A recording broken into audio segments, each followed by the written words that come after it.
evaluativo, ¿no? Y estuvimos viendo qué cosa era el proceso evaluativo, por qué se llamaba proceso, ¿no? Tenía una serie de pasos porque respondía a que es una ciencia. Entonces, al ser una ciencia, tiene que seguir pasos o tiene que seguir un procedimiento, en algunos casos, mejor dicho, en la mayoría, riguroso, ¿no? Bueno, el día de hoy vamos a ver lo que es la entrevista y vamos a presentar también dos tipos de informes adicionales de los que vimos el día de ayer. Ayer estuvimos viendo el informe de una persona adulta, ¿no? Lo vimos al finalizar justamente nuestra sesión. Y hoy vamos a ver el informe de un menor de edad para que ustedes puedan darse una idea de cómo pueden realizarlo. Y también un informe de orientación vocacional. Bien, entonces vamos a comenzar la clase que tenemos prevista para el día de hoy.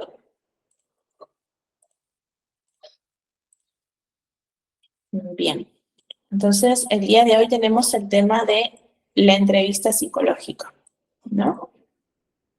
¿A qué llamamos entrevista psicológica?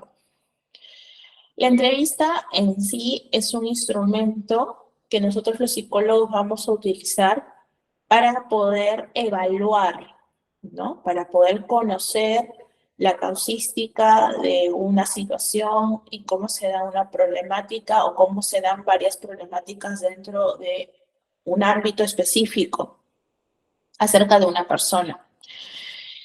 Y yo podría decir que la entrevista es uno de los instrumentos fundamentales para que nosotros podamos trabajar dentro de la psicología, especialmente dentro del proceso terapéutico en sí, ¿no? Lo cual es un anexo de lo que es la psicología clínica. Porque a través de la entrevista nosotros vamos a poder tener un acercamiento mayor con el consultante, ¿no? Vamos a tener una cercanía y nos vamos a poder colocar en práctica también todas las características que habíamos visto en nuestra primera sesión correspondiente a lo que podría o tendría que hacer un psicólogo clínico, ¿no? Eh, hay otros métodos de evaluación, como lo habíamos visto en la clase de ayer, ¿no? Y dentro de ellos resaltaban lo que eran los cuestionarios psicológicos, ¿no? Los test psicológicos. Como les mencionaba, los test psicológicos ciertamente sí nos brindan, ¿no? Una aproximación o una mirada desde un punto de vista más panorámico de la situación que tenemos enfrente. ¿Ya? Pero el test psicológico no nos permite poner en práctica las características del psicólogo clínico, que es inherente a nosotros, o sea, es parte de nosotros, ¿no? Nosotros, como psicólogos, ya vamos desarrollando estas capacidades como la escucha activa, la empatía, ¿no? La compasión, también lo que es el rapport, ¿no? El estar acompasando todo lo que nos van contando, sintiendo, etc., etc. Y todo ello no nos permite hacer una prueba psicológica tal cual. Digo ello porque muchas veces algunos colegas se sirven netamente de instrumentos psicométricos para realizar una evaluación, ¿no? Es por eso que quizás la otra persona que está del otro lado, que es el consultante, se queda con ese sinsabor. O sea, ese sinsabor de decir, bueno, vine aquí para ser escuchado o ser escuchada y me están bombardeando de test psicológicos, ¿no? O me hacen dibujar la personita, que incluso ya es como un chiste, y no se sienten realmente escuchados, ¿no? Entonces, la entrevista es quien suple todos esos vacíos que de repente pueden ocasionar, ¿no? El estar bombardeando a una persona con una serie de cuestionarios psicométricos. ¿Bien? Entonces, la entrevista precede, como bien menciona, a cualquier modalidad de intervención o proceso de toma de decisiones. Y también adopta un formato interactivo y está presente en el continuo de la evaluación e intervención. Miren qué interesante la última parte. Está presente en el continuo de la evaluación y de la intervención. El día de ayer formulamos un cuestionamiento en la clase y nos preguntábamos si realmente la evaluación solamente es en las primeras sesiones que tenemos un contacto con el consultante. Y llegamos a la conclusión de que no era así, ¿no? De que en realidad nosotros estamos evaluando constantemente, tanto en la parte evaluativa como en la parte propiamente de la intervención. Y la entrevista, ustedes se preguntarán, ¿de repente es exclusiva esta sí solo de la parte evaluativa? En realidad no. La respuesta es por lo siguiente. Imagínense ustedes que están trabajando con un paciente que presenta algunos comportamientos ansiosos, ¿no? Están trabajando, ya evaluaron, están quizás en la tercera o cuarta parte o sesión de la intervención propiamente. Y en esa cuarta sesión de intervención, el consultante les cuenta y les dice que ha sufrido una ruptura amorosa, ¿no? ¿Ustedes qué harían? A ver, con los que estamos hoy día conectados, que somos un poquito menos que los de ayer, pero les invito a que podamos participar y podamos también colocar nuestra opinión en la cajita de preguntas o en el chat, o de repente alguno quiere compartir a través del micrófono de Meet, no hay ningún inconveniente.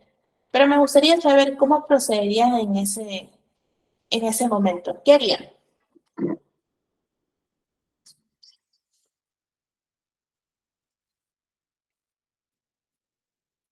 Tengo un consultante que estoy trabajando ya en la parte interventiva porque presenta conductas de ansiedad.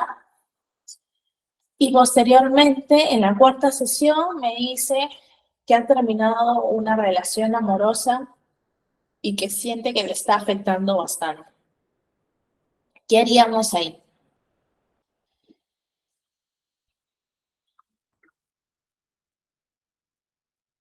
A ver, Claudia nos está compartiendo su opinión y nos dice, sería cuestión de escucharlo, ¿ok? ¿Alguien más desea compartir su punto de vista?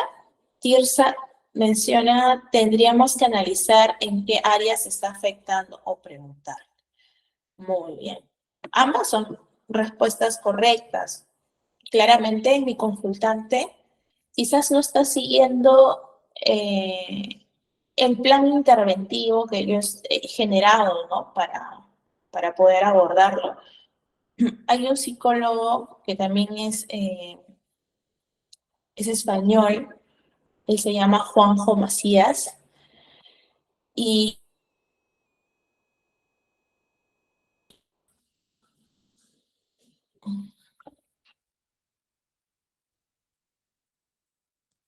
hola, hola, hola. Sí, creo que sí se me ve. Ya. Juanjo Macías menciona de que en la parte interventiva a veces no es necesario ser tan estrictos al momento de formular un plan de intervención. Me estoy saltando un poquito en la segunda fase que no nos compete, pero igual me gustaría poder compartir esta información, ya que hay muchos colegas, ¿no? Y en algún punto también me incluyo en ese grupo, donde somos muy rigurosos al momento de intervenir, ¿no? O sea, mira, acá está el plan, primera sesión esto, segunda sesión aquello, tercera así, así, todas las sesiones que uno puede planificar. Pero cuando lo ponemos en práctica, en realidad, como dice este psicólogo que les menciono, no vale.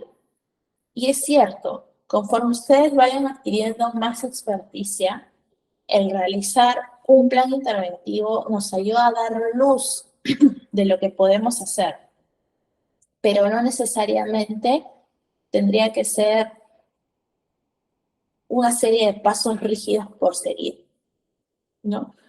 Porque yo no sé cómo va a venir mi consultante, ¿no? Normalmente cuando se realiza una intervención, por ejemplo, ¿no? Voy a colocarlo desde el plano de la TCC, ¿ya? Que eso es algo que yo no practico, pero de repente es un poco más conocido. Sesión número X, que el consultante conozca las distorsiones cognitivas. Sesión número Y, hacer el debate socrático o la flecha descendente, que es la técnica. Sesión Z, otra cosa. En la práctica, eso no se da así, ¿no? Porque en realidad puede que quizás una sesión me pueda tomar explicarle al consultante cuáles son las distorsiones cognitivas, pero puede que con otro consultante que también planifico hacerlo en ese mismo periodo de tiempo no me sirva y necesite 2 o 3 sesiones, ¿no? Y de la misma forma, si yo voy a hacer la flecha descendente, la voy a ir haciendo con cada distorsión cognitiva que está generando desde la TCC, como menciona, un comportamiento que está afectando a la persona. Y si fuera así, tendría que utilizar varias sesiones porque probablemente sean varias distorsiones cognitivas. Entonces, en la parte de la intervención, siempre es bueno ser flexible. Yo les aconsejo eso, ¿no? Dependiendo ya de su praxis. Pero yo les aconsejo ser flexibles al momento de poder intervenir, de acuerdo tanto a lo que yo planifico hacer con mi consultante y cómo llega mi consultante. Porque de acuerdo al ejemplo que yo les he colocado y que ustedes han ido colocando también sus opiniones, de repente mi plan de intervención solamente estaba a abordar conductas ansiosas, pero no estaba a abordar una ruptura amorosa. Y claramente es un suceso que, como bien mencionó, voy a revisar aquí quién fue quien colocó esta información, fue Tirsa, ¿no? Hay que analizar en qué áreas está afectando. Pero ahí tengo que generar una entrevista, porque tengo que ahondar, tengo que conocer más. De repente, esta causística no era un problema inicialmente para mi consultante, pero ahora sí lo es. Entonces, la entrevista tampoco es únicamente del proceso de evaluación, sino que puede estar presente, como bien dice Casullo y Márquez en el 2003, durante el proceso interventivo. ¿Ya? Entonces, no olvidemos eso. De repente, a veces nos volvemos un poquito rígidos pensando que, ya, evaluación igual entrevista y de ahí nunca más entrevista. No. Entonces, lo mismo, conocer la problemática, en este caso de la ruptura, ¿no? Cómo está afectando, qué áreas está afectando, cómo él se siente, cómo de repente considera que está incidiendo en su alimentación, en su sueño, etc., etc., etc., ¿no? Bien, entonces, esa es la aclaración, ¿ya? Claro, puede que le genere ansiedad, pero aquí yo me refería a un tema que sale de improviso, ¿no? Imaginando que de repente le genere, voy a colocar así, ¿no? De manera muy hipotética, ansiedad el hablar frente al público. Eso no tiene nada que ver con la ruptura, ¿no? A lo que me refería era que aparece una problemática durante mi intervención que no está ajustada o no está relacionada como inicialmente yo lo evalué con en la entrevista con el motivo de consulta. Entonces, ahí sí sería conveniente aplicar lo que es la entrevista. ¿Bien? Ok, vamos a continuar. Vamos a ver algunos objetivos de la entrevista, ¿no? En primer lugar, lo que nos permite es que nosotros podamos conseguir información u ofrecer información en la evaluación en la intervención psicológica, ¿no? Eso yo creería que es el objetivo principal. Toda la información, toda la información del consultante. Aquí viene esta pregunta, ¿no? Necesariamente es toda la información del consultante. Si tengo un consultante que, por ejemplo, vamos a continuar con esta situación hipotética de que tiene un problema de ansiedad y el consultante, bueno, comienzo a hablar en la entrevista acerca de este problema y por ahí como que se me ocurre tocar temas a profundidad acerca de el aspecto laboral o de cómo se lleva con sus amigos, ¿no? Imaginando que la ansiedad solamente se dé, según lo que relata en el aspecto académico, ¿no? Y comienzo a ahondar en otras áreas que quizás al momento de hacer un screen, ¿no? De hacer una radiografía, si lo queremos ver de esa forma, no está incidiendo tanto, no tendría tanto sentido recabar más información y gastar tiempo en situaciones que no necesariamente están ligadas directamente al motivo de consulta, ¿no? En algunos momentos hay situaciones donde se evalúan muy a profundidad toditas las áreas. No sé si recuerdan el informe que les mostré el día de ayer. En la parte del desarrollo de la personalidad o de hablar un poco acerca de cómo es su personalidad, su comportamiento de la evaluada, yo hablé de cómo es esa persona y de cómo era el área el área laboral. Yo no ahondé en la parte de pareja, no ahondé en la parte de familia, sino ahondé en las áreas donde realmente se veía que su motivo de consulta estaba ligado. Claro, en algunas situaciones voy a encontrar personas que van a venir con casi todas las áreas maltratadas o comprometidas. Va a pasar, ¿no? Va a pasar. Pero si no es el caso, yo les recomiendo no ahondar en algo que de repente no nos va a brindar información certera, sino que por el contrario nos va a desviar de nuestro objetivo.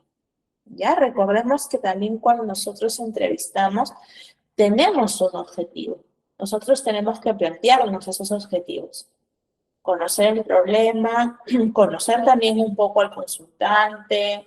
Nadie dice que no ahondes en otras áreas, pero sí que no te introduzcas al 100% en las mismas. ¿Ya?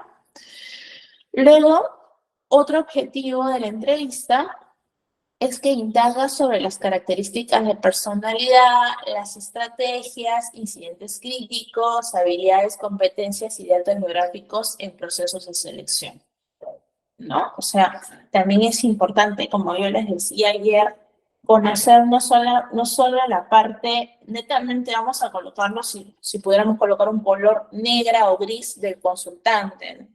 También es bueno ir valiéndonos de aquellas situaciones o circunstancias donde el consultante muestra que es capaz de hacer otras cosas que son, entre comillas, incompatibles con su motivo de consulta, lo cual va a mostrar valía, autonomía, capacidad, ¿no?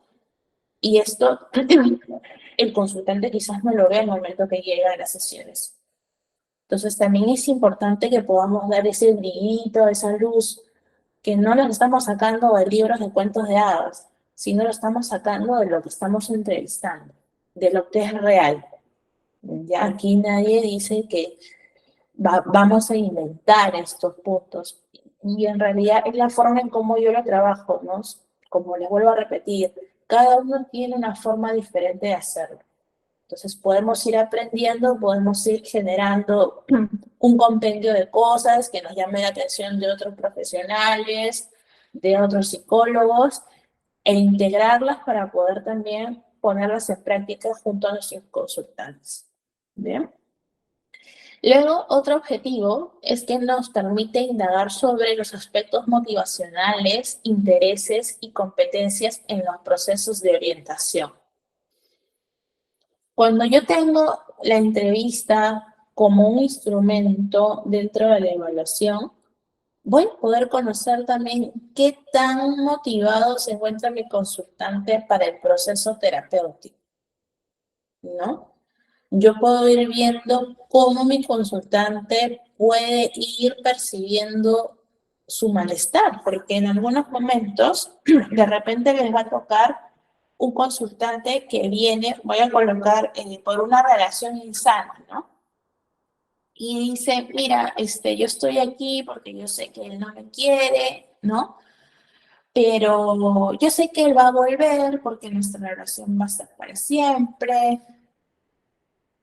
pero yo sé que me está haciendo mal, ¿no? Ahí podemos indagar sus aspectos motivacionales, podemos darnos una idea, podemos hacer hipótesis, ¿no? Probablemente hay que trabajar un poco más en que esta persona se dé cuenta. Los temas que tienen relación con las relaciones insanas muchas veces tienen alto abandono en la terapia, ¿no? ¿Por qué? ¿Ustedes saben cómo funcionan las relaciones insanas? ¿Alguien tiene una idea de por qué las personas se enganchan tanto? ¿Tienen una idea más o menos?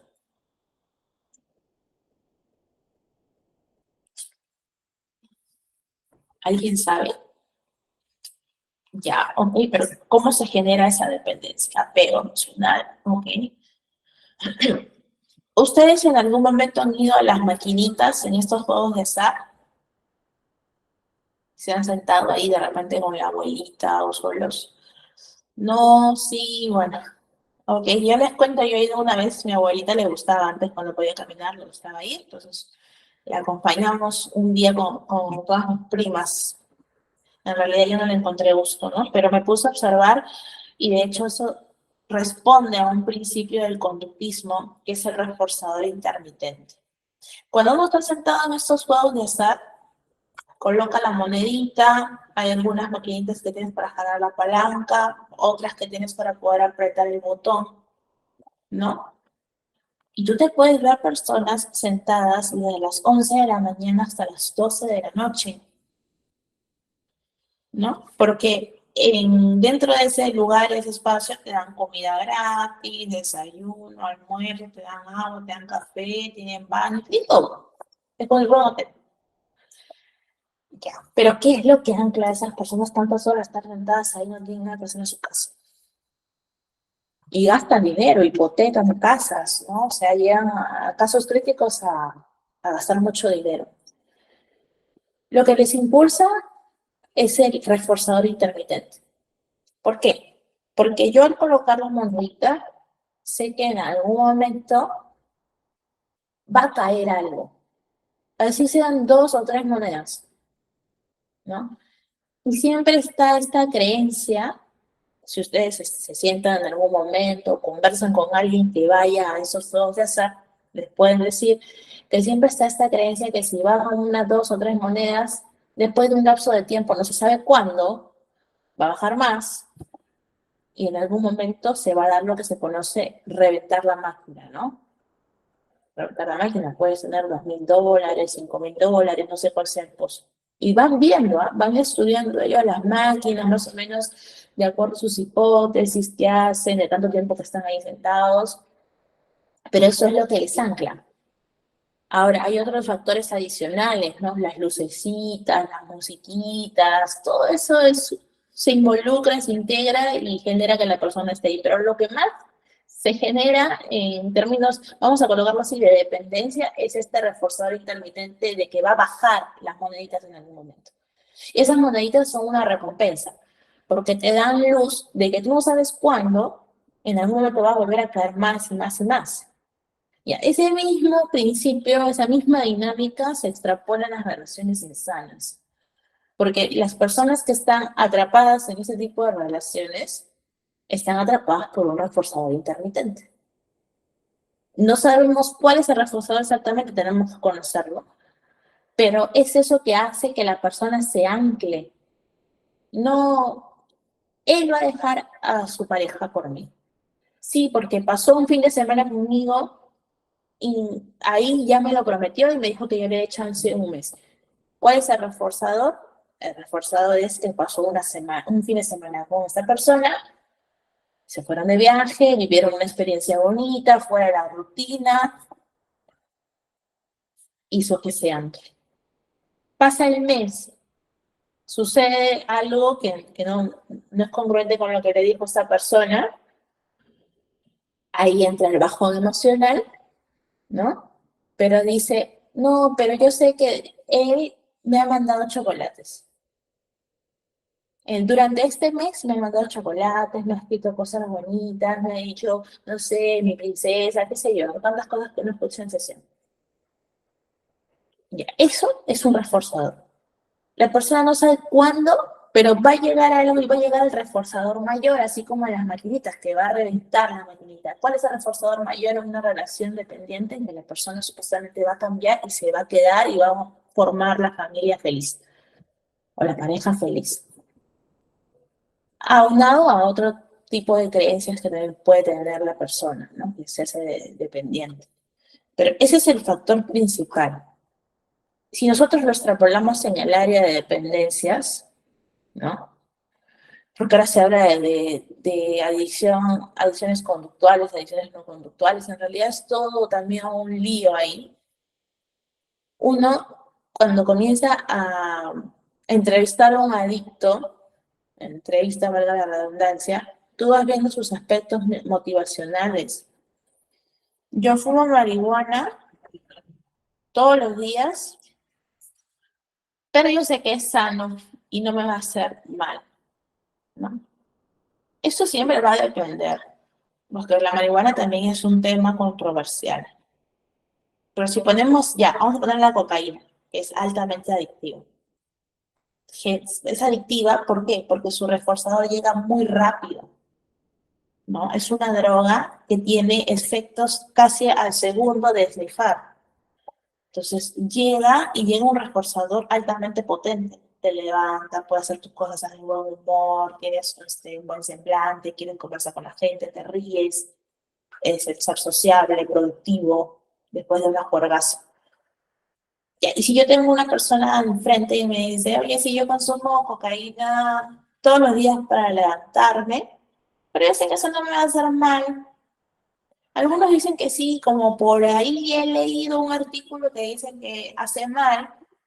Estoy ahí frente a un consultante, según el tema de adicciones, en la etapa precontemplativa. ¿Por qué? Porque su motivación o su percepción del malestar no está del todo clara para esa persona. Sabe que le puede hacer mal, pero igual lo sigue haciendo. Y piensa que al hacerlo hay algo bueno. Pero cuando estamos frente a un paciente contemplativo, estamos frente a una persona que sabe que lo que está haciendo le está haciendo daño completamente, ya no le ve algo bueno.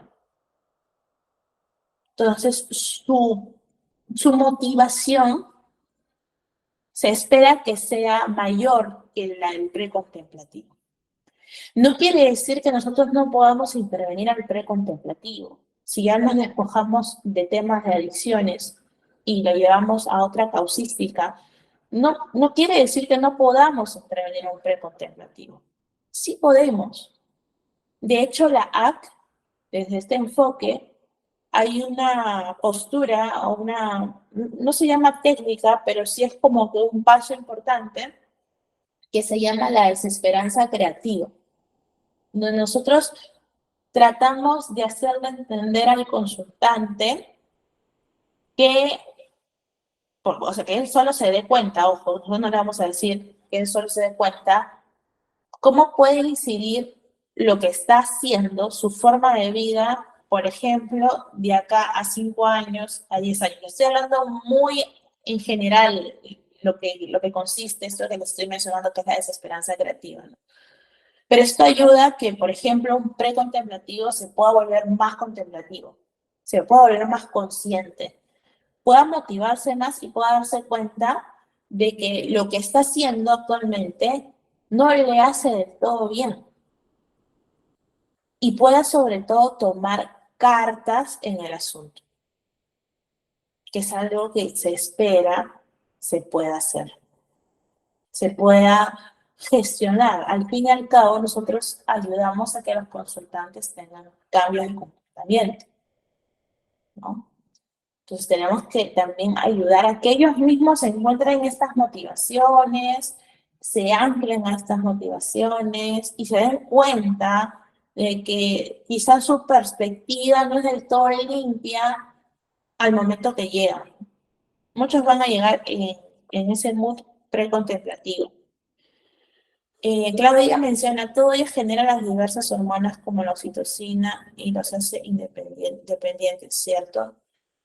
Bueno, en realidad para hablar del tema de dependencia es incluso otra formación más, ¿no? Es otra formación, hay especialización, incluso hay maestrías en temas de dependencia o de adicciones, porque es un campo muy amplio, hay un montón de drogas, ¿no? Que la gente suele utilizar, desde las que son naturales hasta las que son sintéticas o semisintéticas. Y obviamente al ingerir una droga, si nosotros cuando tomamos una pastilla nos mejoramos y eso es una droga legal, ¿no?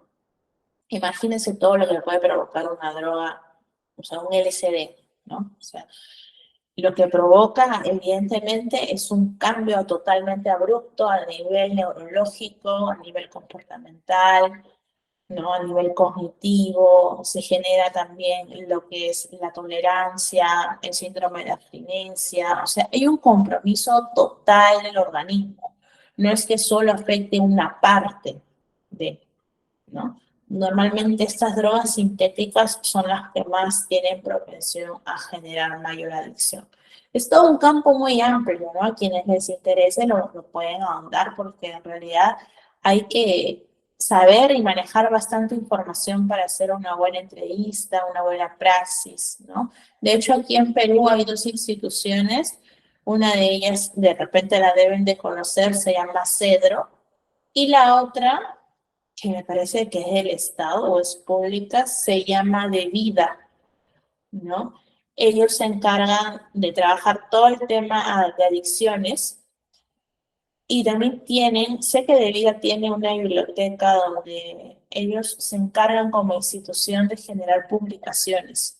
Entonces también tienen ahí sus publicaciones, sus avances, los uno pueden revisarlo en sus páginas web para las personas que se encuentran también interesados o deseen saber un poco más de este tema. Trabajar con adictos es bien complicado porque sí o sí es un trabajo interdisciplinario. Nosotros los psicólogos, si es que tenemos un adicto que tiene un consumo promedio o un consumo alto, se nos va a hacer difícil poder intervenir solos.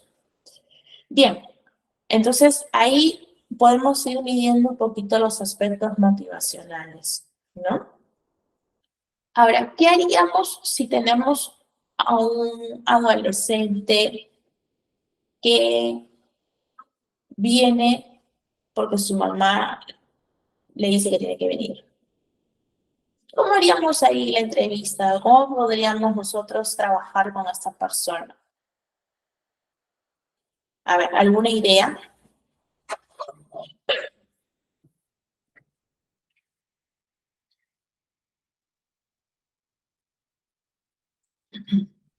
A ver, chicos, somos poquitos, así que mejor todavía porque podemos interactuar más.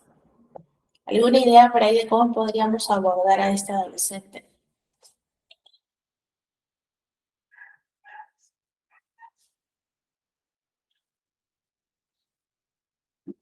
Ya. A ver, vamos a irnos con... A ver, Maribel, si por ahí puedes completar tu información.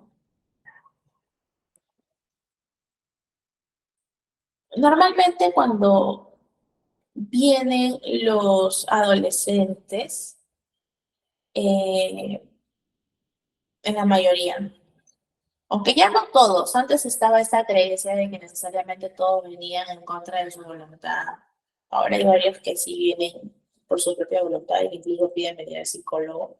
Pero hay aún un gran porcentaje de consultantes adolescentes que vienen en contra de él, ¿no? Eh, y cuando tenemos un consultante que viene bajo esta condición, normalmente es un consultante reacio, que no quiere hablar, que no quiere interactuar, que no le interesa tener o perder su tiempo en esa evaluación, ¿no? Entonces, ahí nos toca ser muy pacientes, porque ahí todo lo que estamos aprendiendo no nos va a servir, o sea, en temas de procesos, en temas de paso a paso, no nos va a servir, ¿no?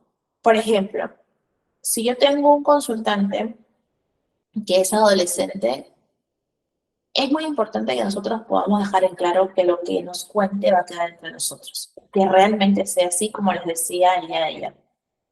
Es importante, porque eso va a ser como que nuestra cintilla o nuestro paso primero para generar confianza, pero tendría que ser una confianza acompañada de acciones. Decirle, sí, mira, ¿sabes qué? Nosotros no vamos a hablar nada, de aquí no va a salir absolutamente nada. Y bueno, te han traído en contra de tu voluntad, pero ya estamos aquí, ¿no? Conversemos un poquito, ¿qué te parece? Y es importante que nosotros podamos acompasar su conducta no verbal. ¿Qué pasa si el consultante es callado o callada? La primera sesión, yo me voy a poner a hablar, se va a aburrir probablemente, ¿no? Porque no quiere hablar esa persona. Entonces, me toca estar callada también, me toca hacer de repente preguntas un poco más orientadas hacia sus gustos. Me toca que si el consultante está así mirándome, yo también me ponga bajo esa postura, mirándolo, guardando siempre la distancia, pero tratando de ir imitando lo que hace. Y yo les recomiendo no entrar primero ¿por qué haces aquí? O ¿por qué crees que te ha traído tu mamá? Hay que entrar por otras vías que no necesariamente están involucradas con el motivo de consulta, pero que sí nos va a dar las llaves para generar más confianza. Por ejemplo, preguntarle, oye, ¿cuáles son tus intereses? No así, ¿no? Pero más o menos por ese aspecto. Yo nunca voy a olvidar una consultante, esa chica tenía 17 años y venía porque su mamá la había traído contra su voluntad, ya que los papás habían, o sea, habían generado una ruptura, ¿no? Había una infidelidad de por medio, 3 hijos extramatrimoniales, recién se enteraba, la niña había impreso, valga la redundancia de la impresora, una hoja y salió como esos que se guardan en backup, ¿no? Salió una copia de una denuncia que su papá había estado imprimiendo y que no pudo imprimirlo y ahí se dio cuenta la niña, la chica, que tenía 3 hermanos, ¿no? Entonces, imagínense qué tan chocante puede llegar a ser eso para una persona, aparentemente. Y digo aparentemente porque a la niña no le chocó. O sea, la niña era muy madura en ese sentido. Y lo que se trabajó con la niña, porque al principio era muy reacia, no quería estar, solo lloraba porque ella practica ballet y está en la pre de San Marcos para postular a medicina. Tenía un nivel de exigencia muy alto consigo mismo y ella estaba en el Ballet Nacional. Ensayaba todos los días y se quedaba en su casa ensayando también hasta la madrugada, ¿no? Entonces, ahí le pregunté, oye, ¿tú crees que esto es un tema que podamos nosotros trabajar? ¿Te molesta, te genera incomodidad, la ruptura, lo que encontraste? Me dijo, la verdad es que no.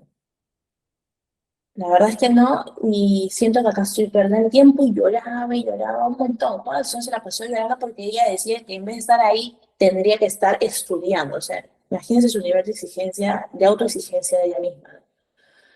Entonces yo le dije, mira, noto que el tema de estudiar te genera incomodidad, ¿no? Y me dijo, la verdad es que sí, porque estoy preocupada porque tengo que entrar a San Marcos. Ese fue mi gancho. Cuéntame, ¿qué es, cómo es prepararse a San Marcos? ¿No? ¿Qué tienes que hacer? ¿En qué cursos estás estudiando ahorita? ¿En qué te encuentras? Traté de ahondar más en eso que era valioso para ella ingresar a la universidad. No tocamos el tema de sus papás, que era el motivo inicial, porque no le generaba malestar y realmente ella aceptó continuar con el proceso evolutivo y el proceso de intervención, pero enfocado hacia San Marcos. Entonces ahí se volcó todo, ¿no? Ahora había que hacerle entender a la mamá que la niña no tenía ningún pesar con lo que había sucedido, que sí, le había chocado al inicio, pero que no tenía secuelas este choque. Entonces, así puede suceder. Puede venirnos un caso con un tema X, pero al final no es la causística que realmente le interese trabajar al menor. Entonces hay que saber llegar a él, ¿no? Sí, es importante ganar confianza. Aquí dice Tirsa, creo que comenzaríamos con un juego o un dibujo. Podría ser, ¿no? Podría ser, de repente no le gusta. Había una consultante que no le gustaba dibujar, ni escribir, ni leer, nada, porque me decía, en el colegio me tienen harta, siempre me hacen dibujar, siempre me hacen escribir, y acá me hacen hacer lo mismo. Así, ¿no? Con esta misma actitud de rechazo, ¿no?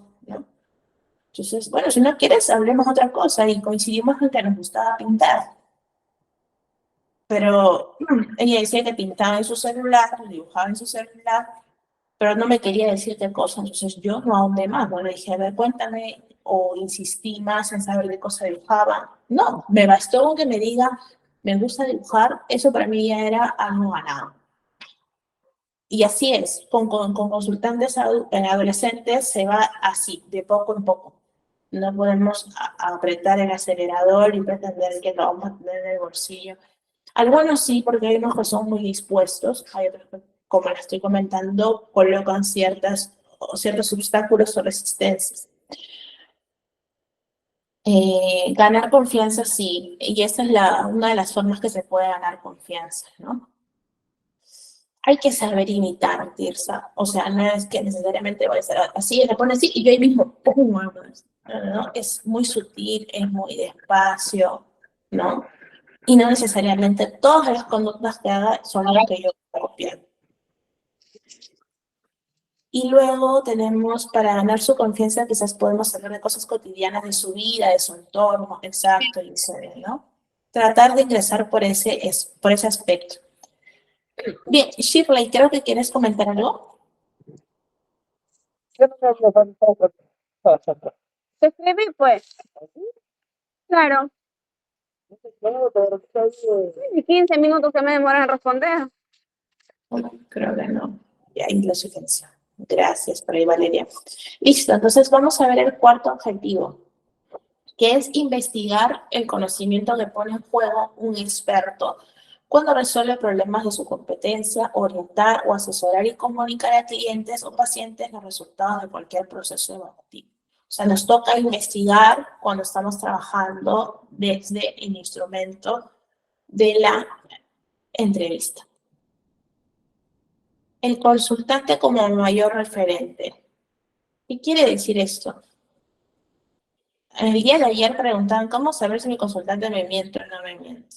Bueno, aquí es como que yo diga, oye, vengo de 3 relaciones donde me han sido infiel y me enamoro en una cuarta, ¿cómo saber si me miente o no me miente? Voy a estar ahí súper hiper vigilante de saber si tiene una conducta o no. O sea, me tengo que confiar, ¿no?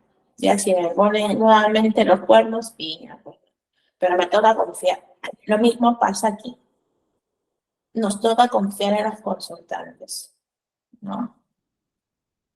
Y si yo tengo un consultante que es un menor de edad, por ejemplo, cuando estamos trabajando con niños, se recomienda hacer pasar primero a los padres. No necesariamente siempre van a venir ambos papás, por muchas causas también, ¿no? Porque de repente son padres separados y no coinciden en tiempo, porque no le interesa saber cómo va su hijo, no tiene fe en la psicología, también puede pasar, ¿no? O porque solo tiene un papá o una mamá, o la abuelita, el tutor, como les decía en la parte de la sesión que tuvimos justamente del ciclo evolutivo, ¿no? Hablábamos de la función de la familia o de los tutores en ese aspecto. Entonces, es importante que cuando trabajemos con niños ingresen primero los cuidadores o los padres para que nos puedan brindar información, ¿no? Y si trabajamos con adolescentes, también es bueno poder hacer ingresar a los papás y consultarles también a los adolescentes, ¿no? Oye, mira, ¿te parece si puedo conversar con tu mamá? ¿Te va bien? ¿No te va bien? ¿No? E ir conociendo un poquito, porque ahí también puedo ir conociendo cómo es su nivel de confianza, la interrelación del consultante con sus padres. No, a mi papá sí, pero a mi mamá no. Ay, ¿por qué tu papá sí y a tu mamá no? Es que mi papá no me grita. Cuando ve algo malo en mí, como que me sabe decir las cosas bien. En cambio, mi mamá me grita, me insulta, ya voy viendo más o menos, ¿no? Entonces ahí yo veo si es conveniente hacer pasar a ambos, hacer pasarlos por separado, ¿no? Y obviamente el consultante, ya un consultante adulto, pues nos toca confiar ahí. O como les mencionaba en la sesión de ayer, si nosotros creemos pertinente citar a algún familiar cercano que tenga una relación estrecha con el consultante o la pareja, lo podemos hacer siempre con previa coordinación. A ver, Cristian nos pregunta, una consulta, en las diapositivas anteriores, ¿a qué se refiere con procesos de selección y orientación? Ah, ok. En la parte de aquí, creo que es aquí donde me dices, procesos de orientación. Ah, ok. Lo que pasa es que hay tipos de entrevista. Ya lo que estamos viendo ahorita son los objetivos. Esta lámina hace referencia a los objetivos de la entrevista en sí. Pero hay entrevistas organizacionales, hay entrevistas forenses, hay entrevistas jurídicas, ¿no? Entonces, estamos viendo la entrevista orientada hacia el proceso, posteriormente lo vamos a ver hacia el proceso clínico, pero en realidad los objetivos aquí con los procesos de orientación también tienen que ver con las competencias, ¿no? No sé si ustedes han escuchado hablar en el plano de organizaciones las entrevistas por competencias, ¿no? Las capacidades, según el perfil que se hace de cada puesto, tiene que haber ciertas habilidades que el postulante tiene que cumplir. Y hay una forma de hacer ese tipo de entrevistas por competencia, ¿no? Entonces, a eso también hace referencia. Es que la entrevista no solo es un instrumento exclusivamente en el ámbito clínico, está presente en todos los ámbitos de la psicología. Y va variando un poco el molde o el objetivo con el cual vamos a ir reproduciéndola bajo el contexto en el cual nos toca estar. Bien, entonces, creo que había otra pregunta. Muchas gracias. De nada, Esther. Entonces aquí vemos que hay tipos de entrevistas, ¿no? Está la entrevista estructurada y la entrevista semiestructurada. Ahí he colocado un cuadro de diferenciación, pero voy a hablar de manera general. Y es que en la entrevista estructurada es una entrevista más cerrada, que tiene ciertos objetivos que yo quiero cumplir sí o sí al momento de entrevistar a la persona que tengo enfrente, ¿no? Sí o sí quiero saber si la persona se comporta de una forma determinada, ¿no? O yo ya vengo con de repente un sesgo o una hipótesis que quiero contrarrestar, que quiero ver si es cierta o no es cierta. Entonces, la entrevista estructurada se orienta más a ello. Es una entrevista un poco más rígida. ¿Por qué? Porque la mayoría de sus preguntas están orientadas a las respuestas cerradas, ¿no? O sea, ¿vives con tu mamá y con tu mamá? ¿Con tu mamá y con tu papá? Sí, no, nada más. No le doy chance de explayarse al consultante. Entonces, esa es la característica de la entrevista estructurada. ¿Es mala, es buena? Depende, ¿no? Por ejemplo, a veces sirve, o sea, o esto es análogo, mejor dicho, en el proceso psicométrico cuando vemos pruebas psicométricas. Las pruebas psicométricas en sí son entrevistas estructuradas, porque tienen respuestas dicotómicas o respuestas Likert.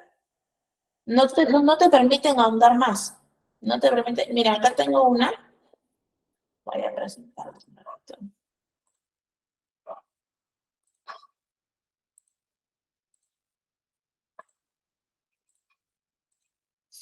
Aquí tengo una que es el DERS. Esa es una escala de regulación emocional que lo utilizan en el DBT. Es importante, no es interesante esta escala. Tiene orientación contextual, pero lo que nos permite es poder orientar o conocer, mejor dicho, cómo el consultante está regulando sus emociones, ¿no? Y por ejemplo, acá tenemos las respuestas. Cuando son más de dos, son respuestas Likert, de tipo Likert. Cuando solamente son unidos, son respuestas dicotómicas, ¿no? A veces acá hay algunas preguntas, por ejemplo, el Milon es un sí o un no, o un verdadero o un falso, esas son respuestas dicotómicas. Pero cuando vemos más de dos, estamos hablando de respuestas de tipo Likert, ¿no? Casi nunca, a veces, la mitad del tiempo, la mayoría de las veces o casi siempre. Y aquí vamos viendo los ítems o los reactivos, como algunos lo conocen, que en esta prueba son 25. Acá, por ejemplo, percibo con claridad mis sentimientos, solamente me da la opción de responder bajo estas 5 premisas. No me permite decir si los percibo más claros cuando estoy feliz. No. No me permite a mí dar más información. Entonces, si nosotros queremos hacer una analogía entre lo que es una entrevista estructurada, un buen ejemplo que se adhiere es justamente este tipo de cuestionarios. Nosotros lo utilizamos, ¿no? Hay un montón de cuestionarios psicométricos. Lo que equivaldría a una entrevista semi-estructurada, nosotros utilizamos cuestionarios para qué tipo de investigación. ¿Alguien sabe? ¿Qué tipo de investigación en psicología se utiliza?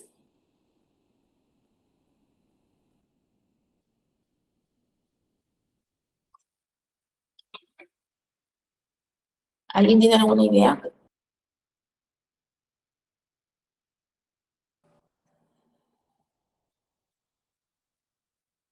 Claudia, gracias por tu respuesta. Vas por ahí.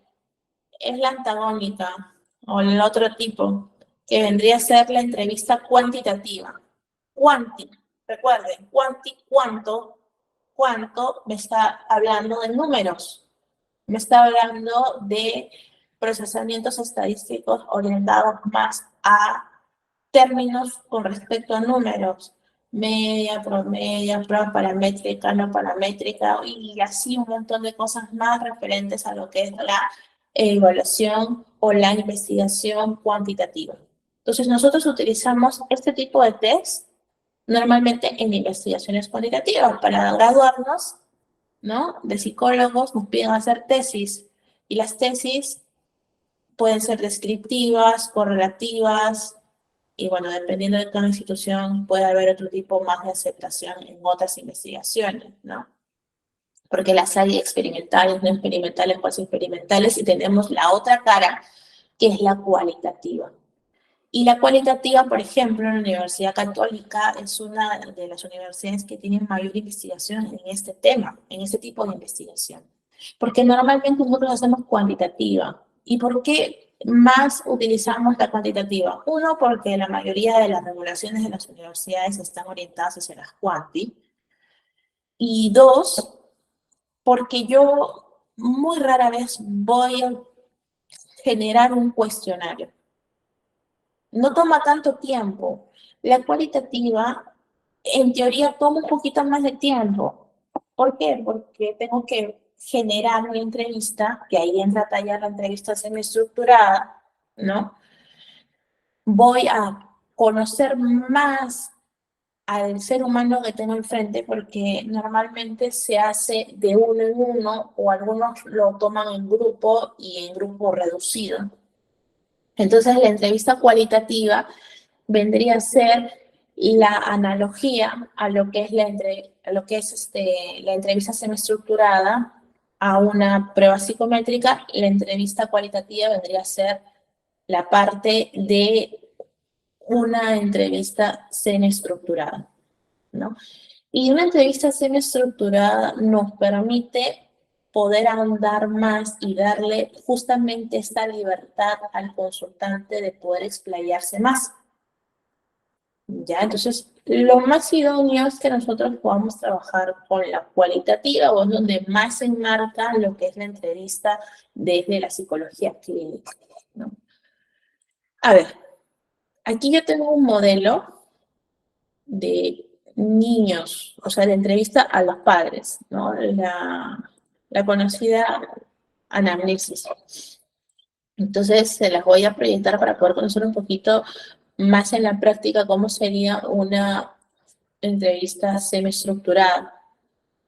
Y aquí podemos ver, por ejemplo, nombre de los apellidos del paciente, nacimiento, fecha de nacimiento, edad, lugar de nacimiento, institución educativa, distrito de residencia, con quienes vive actualmente el menor, si tiene hermanos también, y algunos consideran también colocar o preguntar el número de hermanos en qué orden se encuentra, si es el menor, el del medio, ¿no? Aquí podemos hablar un poquito acerca de las personas que nos van a informar, que vendría a ser datos de la mamá, datos del padre también. Y aquí ya entramos un poquito a lo que es la entrevista semiestructurada, ¿no? O sea, cuando trabajamos con niños, muchas veces se trabaja desde que los niños son pequeñitos, o sea, conocer cómo ha sido su evolución, cómo ha ido creciendo, cómo ha sido su embarazo, ¿no? Entonces ahí se pregunta o se intenta conocer, nuevamente recalco, este es un modelo, hay varios tipos de conocer cuántos hijos tiene, cuántos embarazos ha tenido la paciente o la mamá, ¿no? Si fue planificado el hijo también es importante. ¿Por qué? ¿Por qué es importante esto? Porque muchas veces nos puede dar una luz, ¿no? O sea, si es un hijo que no fue planificado y aún sin no tener la planificación previa, fue cubierta en sus necesidades, se le brindó cuidado, protección, perfecto. Pero si fue un hijo no planificado, también me abre más luz hacia qué, hacia que de repente puede estar inmerso en un contexto donde se le descuida sus necesidades básicas, ¿no? Donde de repente la mamá, al no ser planificado, generó rechazo en el menor y no le dio de lactar, ¿no? No se nutrió bien. Nuevamente nos remontamos a la parte de la clase de psicología evolutiva, ¿no? Y la importancia de la alimentación en ese proceso. Entonces, es importante que también podamos comentar ello, ¿no? Cómo también tomaron esta noticia, ¿no? Es importante conocer cómo fue la expectativa. No, mira, la verdad es que cuando yo me enteré que iba a ser mamá y no fue planificado mi pareja, en ese entonces, que no es el padre de mi hijo actualmente, que es el padre de mi hijo actualmente, pero no es mi pareja actual, me dijo para abortar, ¿no? Y ahora su papá no lo visita, no lo ve. Entonces me voy dando cuenta de que yo no estoy utilizando necesariamente una pregunta cerrada, sino que también estoy ahondando. Ya queda en mí poder extender un poco más las preguntas, ¿no? También es importante conocer si de repente durante el embarazo surgieron algún tipo de complicaciones como las que estamos viendo ahí, ¿no? Infección urinaria, preeclampsia, cambios de estado de ánimo, depresión, sangrado, ansiedad, caídas fuertes, ¿no? Y también es importante que nosotros podamos detallar bien, porque a veces nos dicen, sí, me caí fuerte, y no fue algo que de repente ameritó o atentó contra la salud o el desarrollo del bebé, ¿no? Entonces es importante que también podamos conocer bien. Por eso estamos frente a una entrevista semi-estructurada, que nos permite recabar aún más información. Luego tenemos la parte perinatal, ¿no? ¿En qué tiempo nació? ¿Cuál fue el método por el cual nació? ¿Se utilizó anestesia? ¿No? Si es que hubo oxígeno o no, cuánto pesó, cuánto midió, si estuvo en incubadora o no, durante cuánto tiempo estuvo. La parte postnatal, que vendría a ser la lactancia materna, si es que hubieron dificultades para poder succionar la leche, ¿no? Si es que usó fórmula o no, hasta qué edad lactó el menor o la menor, ¿no? A veces se van a encontrar con casos de mamás que no producen leche, entonces, ¿cómo tienen que alimentarlo? A través de la fórmula. Y luego tenemos aquí la parte del desarrollo general. ¿En qué edad dejó el pañal? ¿A qué edad empezó a gatear?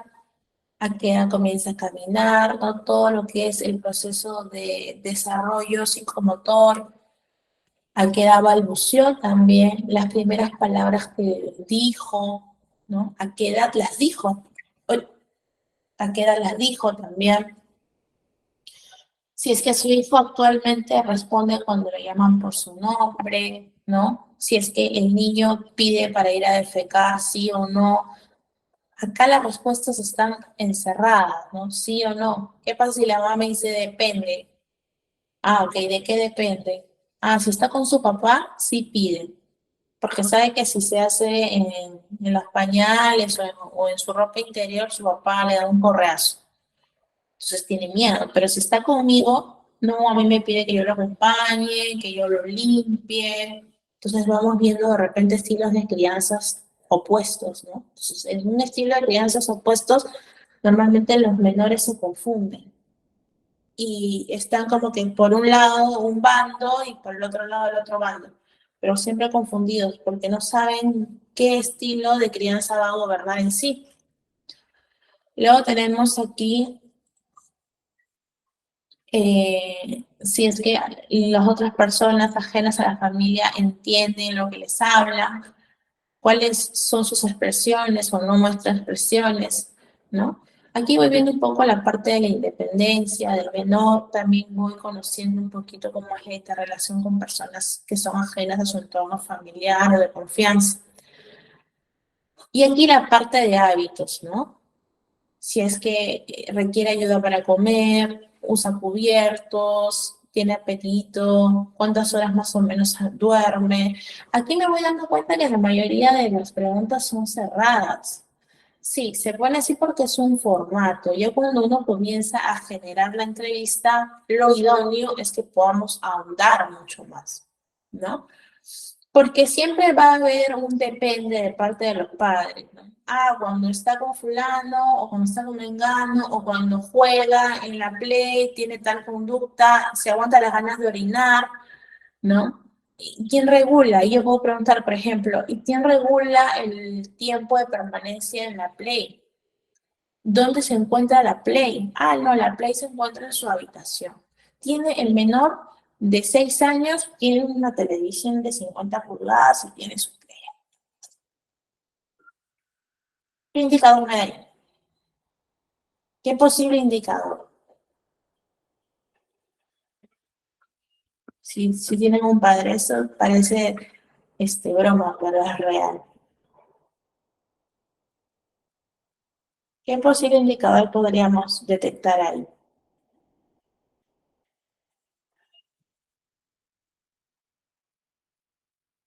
Probablemente que son padres muy permisivos, ¿no? Que son papás que, bueno, para que se distraiga, le doy la play y le pongo un televisor de 50 pulgadas a un menor de 6 años. Probablemente el niño tenga conductas sedentarias. Estoy hablando de probabilidades, no estoy hablando de certezas, estoy hablando de hipótesis, ¿no? Probablemente el niño pase más tiempo en su cuarto o cuando le priven de estar en su cuarto jugando Play, se sienta mal o se desregula emocionalmente. No es tan conveniente darle a un niño tremenda televisión junto con la Play en su cuarto. Pero hay papás que sí lo hacen en la actualidad.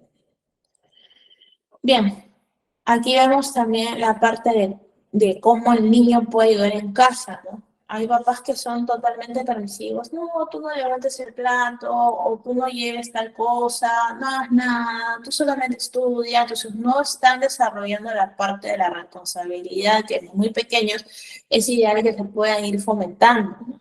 El que el niño pueda ayudar en casa, el que el niño pueda también tener disciplina dentro de casa.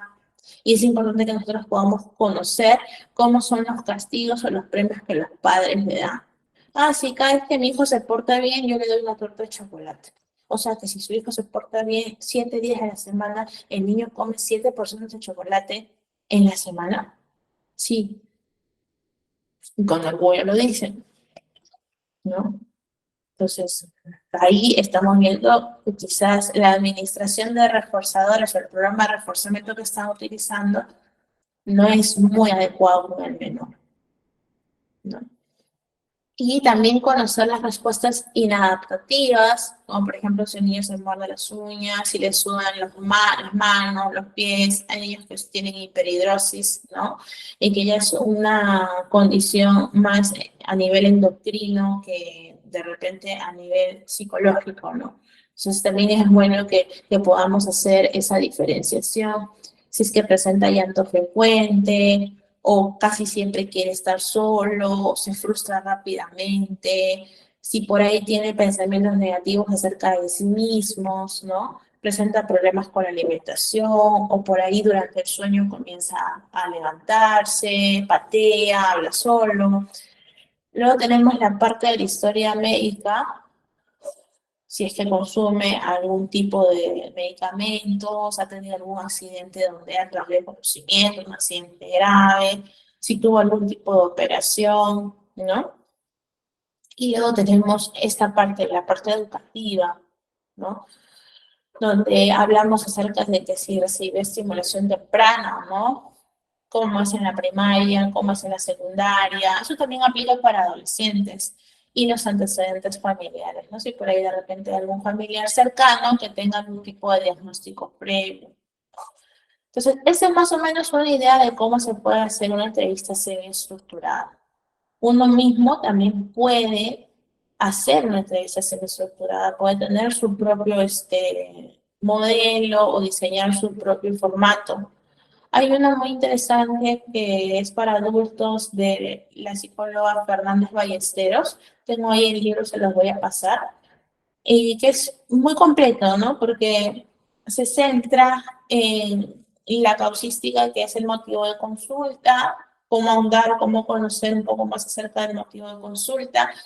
Y también explora de esta misma forma las otras áreas, ¿no? Pero de una manera muy superficial, o sea, como para darnos un barrido de información sobre qué panorama tenemos enfrente. Ya luego se lo voy a pasar a Valeria para que se los pueda compartir. Bien. Y la primera entrevista, ¿no? Es importante que nosotros podamos tomar decisiones. Recuerdo una de las citas de ayer, nosotros mencionamos que el proceso de evaluación es un proceso donde hay tomar decisiones constantemente, ¿no? Porque no sabemos qué cosa va a pasar, qué tan impredecible puede ser nuestro consultante. Obviamente no es que me voy a ir a entrevistar sin nada, sin ninguna planeación, no, sino que voy con ello, pero también voy con esta mirada de que algo puede suceder en un consultante, ¿no? A veces también es importante que quizás en la parte de la evaluación lo que podemos hacer es, quienes tienen más confianza con algunos consultantes, pedirles que nos escriban durante la semana cómo van, ¿no? Cómo van, si es que sucedió algún evento, pero siempre recalcándole que sea puntual. Eso va a depender, de repente alguno no quiere hacerlo. Personalmente sí lo hago porque me ayuda a saber qué cosas es lo que voy a tener enfrente, ¿no? Si continúo con mi proceso o si de repente tengo que darle luz a lo que está sucediendo con el consultante y que ha pasado algo extraordinario durante la semana. Entonces, eso de repente es un consejo que quizás algunos lo puedan adoptar en caso lo consideren de esa forma. Entonces, dentro de las decisiones es el grado de estructuración de las preguntas y de las respuestas. Es importante que nosotros podamos ir modulando, así como ya les he mostrado ese tipo de entrevista, que es la anamnesis, ir modulando, ¿no? En qué punto de repente yo puedo ir explayándome un poco más o pidiendo más información, siempre recordando que la información que voy a recabar tiene que responder o tiene que dar mayor soporte al motivo de consulta, ¿ya?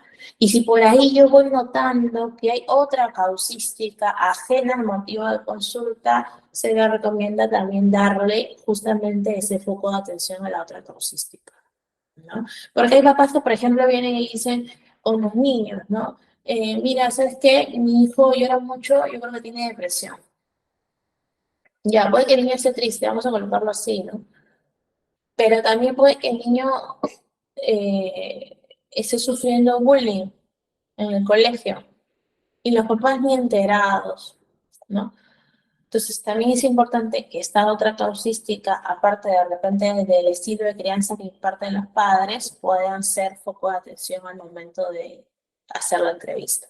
Y otra decisión importante es el grado o estilo de dirección que vamos a asumir en la interacción. ¿Qué quiere decir esto?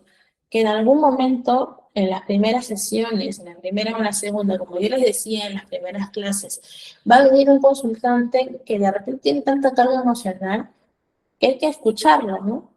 Y de repente todo lo que yo he planificado, entrevistar, mi entrevistación estructurada, bien consistente, que quiero aplicar, se va a disuadir. ¿Por qué? Porque quizás necesita contención emocional. Entonces ahí nos toca aplazar un poquito la parte de la entrevista, podemos ir entrevistando quizás a grandes rasgos, pero ya yo tengo que ir generando unos cortes a la tercera o a la segunda sesión, vamos viendo cómo se va comportando el consultante y yo tengo que ir enfocando y dando más luz que yo soy quien dirige la entrevista, no el consultante. Ya, a veces nosotros decimos, ay, no hay que dejar que el consultante hable y que nos cuente todas sus penas. Sí, pero te va a contar cosas que no responden al motivo de consulta. Algo muy importante, ¿no? Desde el modelo conductual, desde la TCC, desde el modelo contextual, nosotros nos encargamos de trabajar con conductas, problemas que suceden en el presente. Entonces, necesitamos dar luz a esas conductas, problemas del presente. Si por ahí de repente el consultante me habla y me dice, no, sí, algo que me pasó hace muchísimo tiempo, voy viendo si de verdad responde a lo del presente. ¿Qué incidencia tiene esto en el presente? ¿No? ¿Cómo crees que te afecta? No, no me afecta. Entonces no tengo por qué ahondar más. Ah, ok, si no te afecta, ¿qué te parece si de repente lo dejamos a un costadito porque no nos va a servir mucho para poder conocer más acerca de tu problema? Ah, ya está bien. Entonces, siempre eso, ¿no? Tratando de enfocar a hacer la información que es realmente importante para mí. Acá hay algún tipo de, bueno, dos formatos, ¿no? Que responden a lo que es la entrevista estructurada y la serie estructurada, como lo hemos venido viendo ya de manera más práctica a través de la prueba psicológica y la entrevista de la anamnesis. ¿Y para qué nos sirve la entrevista? Muy aparte de donde nosotros podamos recabar información, lo importante de la entrevista es que también nos permite comprobar las hipótesis que nos vamos haciendo en la primera sesión. Ese momento en el cual escuchamos y acompasamos y hacemos ciertas preguntas muy ligeras para conocer la causística del problema del consultante, me voy generando hipótesis. Recordemos la clase de ayer, ¿no? Me voy generando hipótesis y a través de la entrevista, junto con algunas pruebas psicométricas que yo creo idóneo colocar o administrar, voy comprobando mi hipótesis. ¿Ya? Entonces es importante que nosotros también podamos ver esta funcionalidad que tiene la entrevista en el proceso. Y la entrevista en la comunicación de los resultados, ¿no? ¿Qué nos dice? Que el informe se suele presentar al cliente en situación interactiva y esto requiere una planificación preferentemente dirigida por la orden y la claridad en la que es recomendable. En primer lugar, recordar los motivos de consulta. En segundo lugar, exponer alternativas de evaluación que se han elegido. Y por último, plasmar los resultados. Es indispensable que las explicaciones y el vocabulario se ajusten a nivel educativo y a la capacidad de comprensión de cada persona.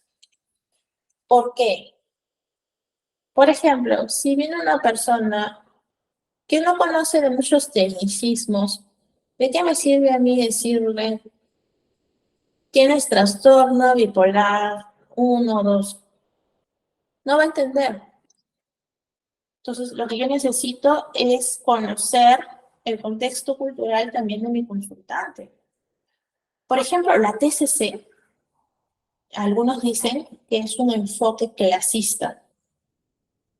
¿Por qué? Porque requiere que la persona con la que tú trabajes tenga un nivel de abstracción muy amplio y alto. Entonces, tú no podrías aplicar eso con una persona que no sabe leer ni escribir. O de repente no sería tan factible utilizarlo con una persona que tiene solo primaria completa. Es un poco clasista, algunos dicen. Y ciertamente no funciona con otras poblaciones. Ustedes van a ver que la mayoría de consultantes que acuden a la TCC son personas con estudios técnicos o superiores en área, ¿no? O que tienen un nivel de abstracción más alto. Bueno, pero eso ya va a depender, ¿no? También uno se va enfocando a ciertas poblaciones, se va enfocando a ciertas características con la gente con la que quiere trabajar. Bien. El entrevistador y el entrevistado. El entrevistador que debemos hacer nosotros es el responsable, bien, aquí, de dirigir y controlar los aspectos que forman parte de las secuencias complejas del comportamiento interactivo. Nosotros dirigimos, el consultante no dirige. Por eso es que yo no le puedo dar carta abierta al consultante en que se explaye necesariamente todas las sesiones de evaluación de lo que él quiera hablar. Porque me aleja de mi objetivo del proceso evaluativo. Muy independientemente de la entrevista, se aleja del proceso evaluativo. Entonces nosotros tenemos que grabarnos muy bien en nuestra cabeza que nosotros vamos a dirigir. Que sí, este dirigir no es un dirigir rígido, sino es un dirigir flexible. Que en algunos momentos vamos a dar más pie a que el consultante comparta parte de su experiencia, pero sin dejar de lado que nosotros estamos gestionando un control. Y el entrevistado, con relación justamente a este personaje, es especialmente relevante su disposición a facilitar la información requerida y el tipo de elaboración que previsiblemente requieren las respuestas. O sea, yo necesito trabajar con una persona que realmente quiera brindarme información. ¿No? Si no, mi entrevista va a ser irreal. Mi entrevista va a estar sobre un piso falso. Entonces es importante que nosotros también podamos alentar al consultante que nos pueda dar o brindar información certera. Ya, voy a compartirles